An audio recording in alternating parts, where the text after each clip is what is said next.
I want to bring in a man who's been on the subject. He also testified before Congress today, so we have a lot to get to. Todd Bensman from the Center for Immigration Studies. Sir, good to have you back with us. Great to be here. Thank you. This story at Quantico is a huge deal, and as you wrote in the New York Post this week, the media has been ignoring it. Why? What's going on here? Well, because if this turns out to be a first ever terror attack by a border crossing Middle Easterner, that's going to potentially impact the national election. That's a huge story. It's gonna work in the favor of Donald Trump, and it's going to work heavily against Joe Biden if that's what this turns out to be. I think that's why the government is going to drag its feet on this for as long as it possibly can, hoping that we all forget about it. But I can promise you this, I'm not going to forget about it until I get some answers. And hopefully a lot of media people will join me because it's, after all, a public interest story. Yes. Well, in fact, the White House has an obligation to give us an update on what threats may or may not exist to the homeland in light of our nation's open borders. So they should not be allowed to just simply dance away with it's an ongoing investigation. Absolutely not. There is lots of precedent for our government and our leaders to tell us when there's been an attempted terror attack or that they're investigating something as an incident of terrorism, a terrorism incident. This would be actually, the way they're handling this, a very rare occasion where they won't even characterize it. And that tells me that it probably was a terror attack. I know in your New York Post column, you raised a bunch of really important questions, some of which I shared on the air when I read it, including what was in that truck? What kind of weapons or explosives could have been in that truck? What were they carrying? Why were they trying to get on the base? And also, it is the fact that they are Jordanian nationals, to what extent does that raise red flags for you? And also the fact that at least one of them, according to the Potomac local news, was on the terror watch list. There's just so much here. For one thing, yes, we need to know what was in that truck. What's the big deal? Tell us what was in that truck. Was there explosives? The truck itself could have been a weapon. Vehicles that size are used all the time. ISIS and Al-Qaeda propaganda routinely, put out there that you should rent a truck and kill people with it. We had the attack in Nice. We had a New York City attack a few years ago that horribly mangled a whole bunch of innocent victims on a bike trail. So it's just help us out here, folks. Yeah. Rule this out. Tell us all about it. And also, listen, if these two guys cross the border, one of them already on the terror watch list, what are they doing out? What are their circumstances? How do somebody on a terror watch list get released? I've written recently about a spate of accidental releases into the United States of border crossing immigrants who were on the terror watch list, and they had to do these frantic manhunts all across the nation to round them back up before they did something. There's at least 8 of them that I can count. I'm calling for congressional intervention on that. These accidental releases, I'm calling for, that this be declared its own separate national security threat. Accidental releases of immigrant terror watch listed people. Was this one of them? One of the questions I'm asking in the New York Post. Hopefully we'll get answers. Yeah, I hope so too. All right, let me move as we await answers on that important story. I'm going to move to your testimony today.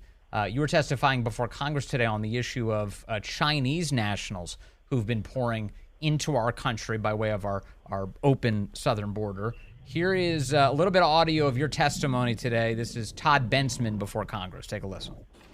As if quick releases after border crossings were not golden ticket enough, the Biden administration gifted the Chinese intelligence an especially sparkling new policy.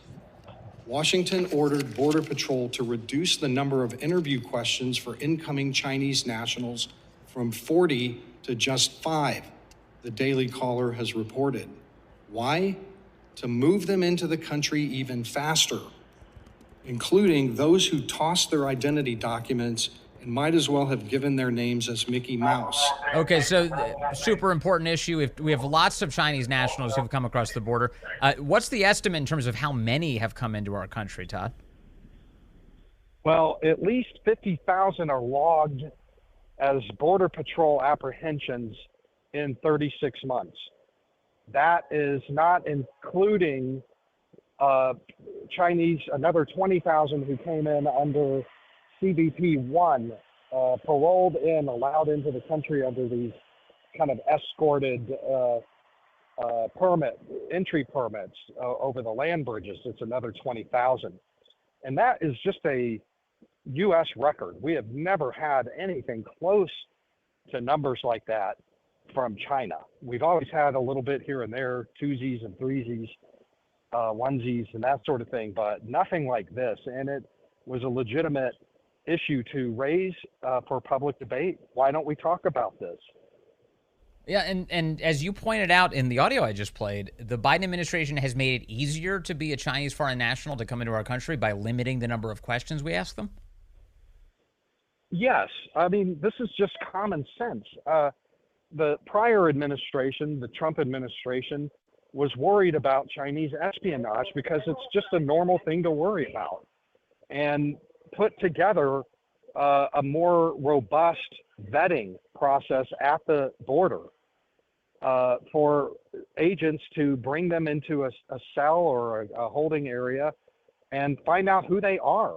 And they put together these 40 questions, and the Biden administration came in and got rid of them all. And so that they can be released within 48 hours into anywhere in the country. And I made the joke about, the Mickey Mouse, because, huge numbers of these Chinese, as soon as they cross into the United States, they drop and destroy their passports and their identity cards.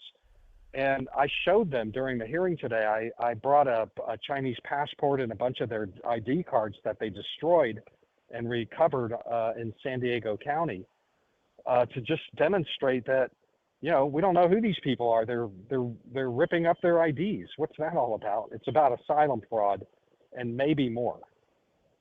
And then they're not leaving the United States. China, as I understand it, refuses to take them back, and I'm guessing the Biden administration doesn't undertake much of an effort to send them back. No, I mean, China's what's called a recalcitrant country.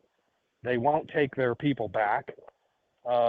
Trump, I believe, was in the middle of a long process to force recalcitrant countries like China through diplomatic muscle and economic leverage to make these recalcitrant countries take their people back so that we could do more deportations.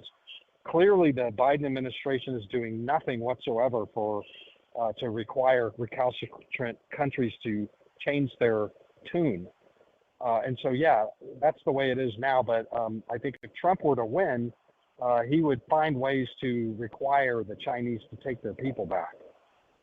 Okay, so they're here. Yeah, they're definitely here. So, how were you received today by the members of Congress? What was the committee you were testifying in front of?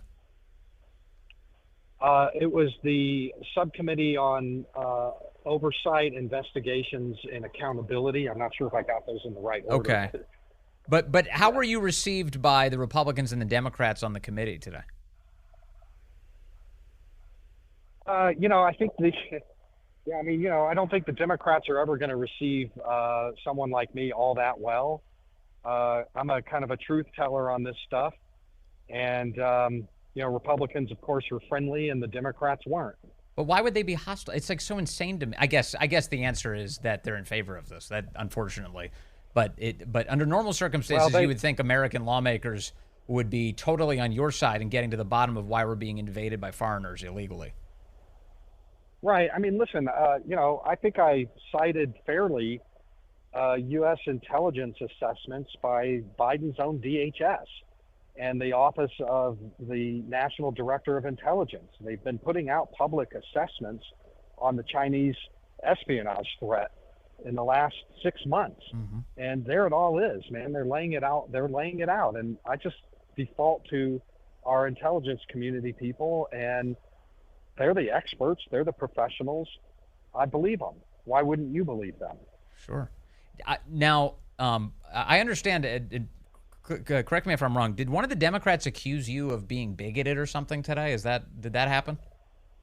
Yes, that did happen. One of their narratives is that the Democrats on this issue want to cast objections to mass Chinese immigration as racist, as something that white nationalists are doing.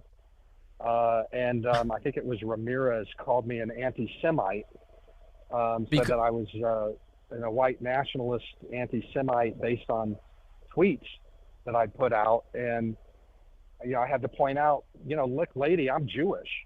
We're not down with anti-Semitism or white nationalism. We Jews just don't go that way. I would think not. So wait a second. Wait. So you're anti-Semitic because you're concerned about Chinese illegal immigration? That makes you anti-Semitic? Does she understand what any of these terms mean? I'm not sure what she was trying to do. I think she was just trying to discredit me because, if you can discredit the other side as being a racist, you kind of, or, anti-Semitic or, anti-Chinese or something. Yeah. That it sort of does their job for them of, having to argue their points. So if they're going to make, they don't want to argue on facts. They want to just, throw out stuff like that, which just is a kind of a conversation killer. So if they're going to make ridiculous assumptions about you, why don't you make reasoned assumptions about them? Why are they so comfortable with Chinese foreign nationals pouring into our country this way? I will never know. I just absolutely don't know. There's an ideology at work over there on that side. That's on the very far left side of the spectrum. And, that lady is kind of kooky. We all saw it. She's, there's a bunch of kooky ones over there on that side. And there's probably some kooky ones on the right side as well. But those ones definitely qualify over there. So, I couldn't tell you. I don't know if there's I think that they just look at it as a partisan issue that matters a lot for who holds power after November. Yeah. That's what they care about. And so the best way to knock that out in their mind is to just say, well, whoever's talking about this espionage stuff, never mind that it's the Department of Homeland Security or the ODNI. Yes. They're racist, and so that puts an end to that, right? Yeah. At the very least, they don't want to be blamed for the chaos. At the very worst, they're aiding and abetting it for nefarious purposes, and I hate that. Not Congressman, not yet at least. Todd Bensman, good to talk to you, sir. Thanks for joining us today. All right, thank you. Nice to chat as always. Todd Bensman and Center for Immigration Studies are so great and all over all these important issues. It's